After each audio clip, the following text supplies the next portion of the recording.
ఎంత విచిత్రం అంటే ప్రహ్లాద భక్తి, అంత బాధ పెడుతుంటే తండ్రి పారడు లేచి దిక్కులకు అటు ఇటు పారిపోడు. నిన్ను కొరడాలతో కొడతామని తీసుకొచ్చి నించోబెడితే ఎంతో సంతోషంగా నిలబడి గోవింద ముకుంద శ్రీమన్నారాయణ కేశవ హరి అంటూ నించుంటున్నాడు. కనబడ్డవాడు కొరడా అన్నీ విష్ణువే.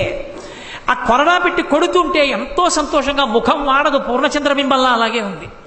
అంత పరమభాగవతోత్తముడు ఇంత బాధ పెడుతున్నాడు తండ్రి. ఇన్ని చేస్తుంటే ఇన్ని తట్టుకుని పారడు లేచి దిక్కులకు, కనీసం అటు ఇటు పరిగెత్తాడు. బాహువులొడ్డాడు, చేతులు ఇలా అడ్డు పెట్టుకోడు. మనం అలా పెడుతుంటే గబుక్కుని ఏ ఆవో కొమ్మిసిరింది అనుకోండి, ఇలా చెయ్యడ్డెడతాం. కనీసం కొడుతుంటే చెయ్యడ్డు పెట్టలేదు. శూలం పెట్టి పొడి చేస్తుంటే చేతులు అడ్డు పెట్టుకోలేదు. శ్రీ మహావిష్ణువు తగులుతున్నారు చేతికి అనుకుని గోవిందా అన్నాడు. కాబట్టి బాహువులొడ్డడు, బంధురాజులో దూరడు, తన బంధువుల దగ్గరికి పరిగెత్తుకుంటే వెళ్ళిపోడు.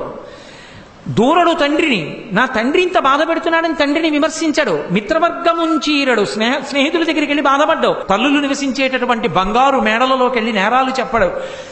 కోపమునొందడు, తాపమొందడు, ఆఖరికి కోపం పొందడు. కంటకింపడు, ఏమి పళ్ళు పటపటా కొరకడు, బాధపడ్డు, ఏమీ ఏడవడు.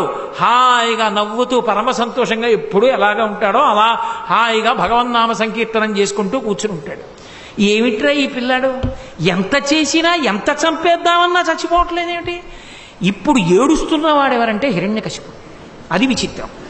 ఆయన ఏడుస్తున్నాడు. చచ్చిపోకూడదని వరాలు కోరుకున్నవాడు తండ్రి, చచ్చిపోకుండా ఉండిపోతున్నవాడు కొడుకు.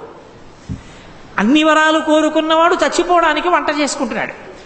అసలు ఏ వరాలు కోరుకోని వాడు పరమభక్తితో చిరంజీవిగా మిగిలిపోతున్నాడు.